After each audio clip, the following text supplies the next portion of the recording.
Šiandien aptarsim tokį dalyką, tai kuom būtent Gen 2 Efioteras skiriasi nuo pirmos kartos, pirmos generacijos Efiotero, nes motociklai ganėtinai panašus yra, bet ir skirtingi. Trumpai apie metus, tai nuo 2006 metų pradėjo eiti būtent antroji karta Efioterų, jinai ėjo iki 13 metų. Nes 13 metais jau trečios kartos Efioterai pasirodė, išlindo, pagamino, parsidavė. Čia yra būtent antros kartos, šitas yra būtent 2007 metų. Nuo 2008 turėjo šiokį tokį faceliftą šitą kartą. Tai pradžiai toksai pastebėjimas, kad Efioterai pirmas ar antras, jie labai nedaug kom skiriasi proporciškai, pavadinkim. Nes realiai jie yra tokie kaip Porsche'as, pavadinkim panašiai, kad ten su 911 ką daro, tai visas linijas išlaikom panašias ir pagaminam tiesiog geriau ir naujau. Tai grubiai tariant, šitas Efioteras ir yra viskas tas pats, kas pirmos kartos Efioteras, tik viskas geriau. Realiai va čia ir yra toksai skirtumas, kad viskas jame yra po čiučiuką geriau.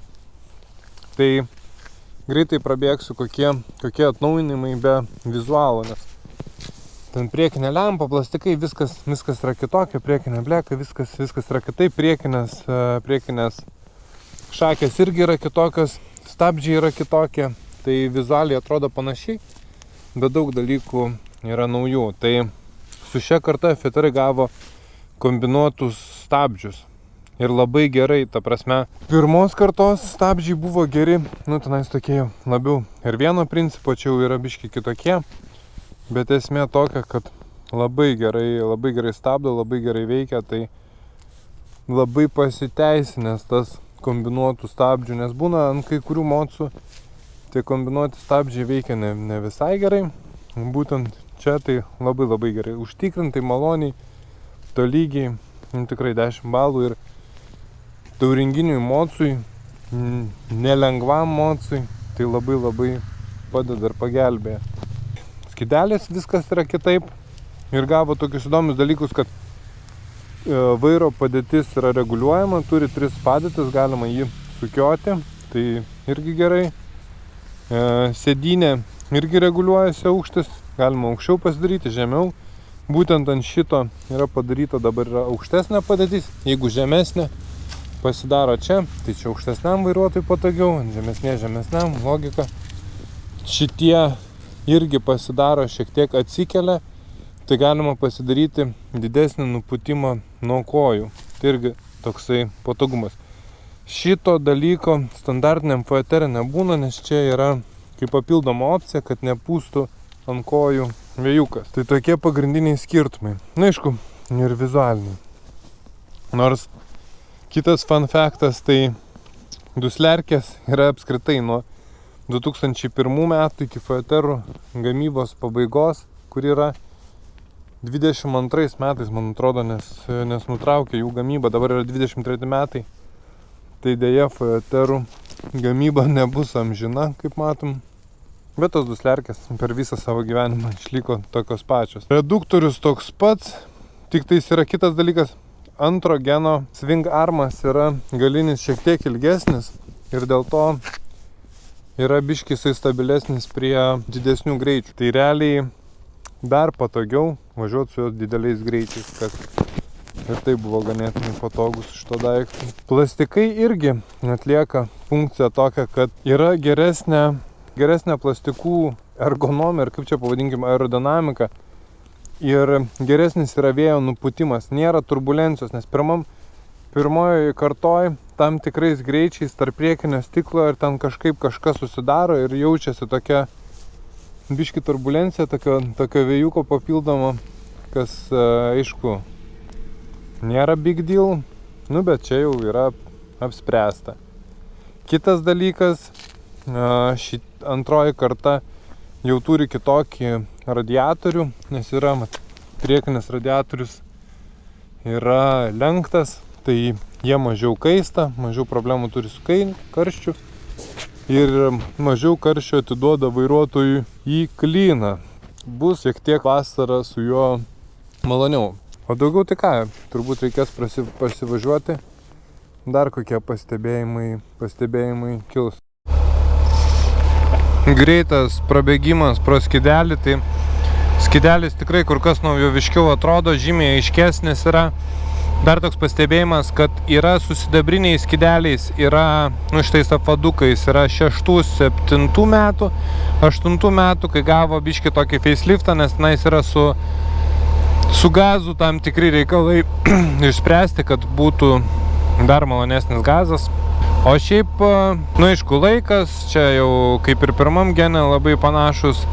Pradėjo rodyti temperatūrą skidelis, pradėjo rodyti bėgį, kas yra labai gerai. Ir antras genas pradėjo turėti lempų reguliavimą iš lauko aukštį, nes tai yra žiauriai patogu, nes kada važiuojama yra, tarkim, su keleiviu, be keleiviu, su čemodanais, be čemodanų, užmesti, neužmesti, kartais tikrai norisi pasireguliuoti lempas, nes jeigu važiuot daug tamsiai, norisi, kad apšviestų.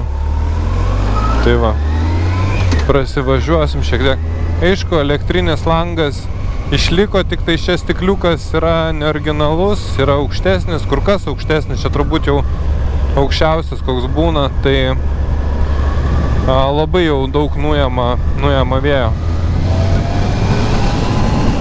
Tai va, o te tokie pastebėjimai, kad trauka išliko nuostabi, tokia kaip ir buvo, nes motoras ganėtinai panašus, iš lauko jis iš viso vienodai atrodo. Tenais viduje yra tokių mini pakeitimų, bet, žodžiu, esmė visiškai tokia pati. Dėžė greičių irgi kaip pirmoji kartoj, tik tais biški maloniau įtraukia bėgius, nes yra konstrukcija biškė pakeista, kad kai jungi bėgį, jį tiesiog įtraukia. Taip, čia kas su Hondom važinėja, tai beveik kiekviena Honda tą turi, o Yamaha sugalvojo, kad antram fojetere irgi biškį pasistengti.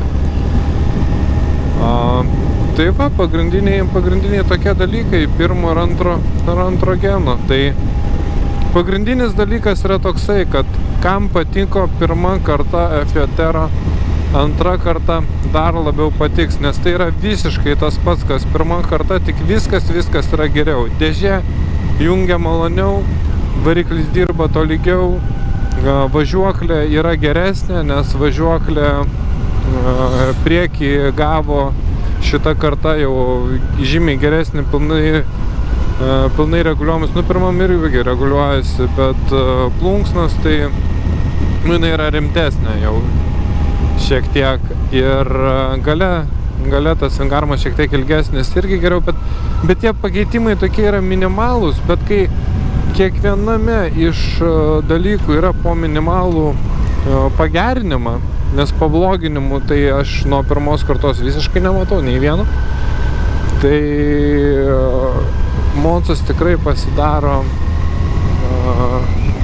toksai žavesnis, norimas, ir kas turit pirmą geną ir važinėt ir patiko, tai visiems rekomendacija tikrai žvalgytis antro, nes tas experience'as, kurį gaunat su pirmu, bus dar pagerintas. Tai jeigu norisi dar pagerėjusio experience'o, tai aišku. Bet FJT Newtonai ir trauka tai žavi labai smagiai. Gerai, čia reikia apsisukti.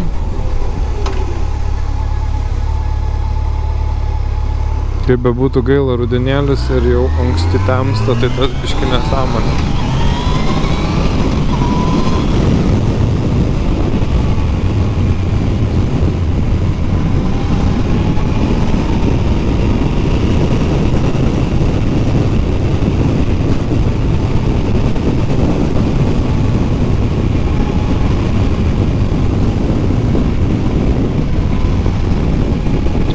Kas liečia valdymasi, tai tiek pirmas, tiek antras valdosi labai panašiai, ganėtinai identiškai, tik tais prie didesnių greičių Antroji karta yra kiek stabilesnė, bet tie dideli greičiai čia turi būti apie 200.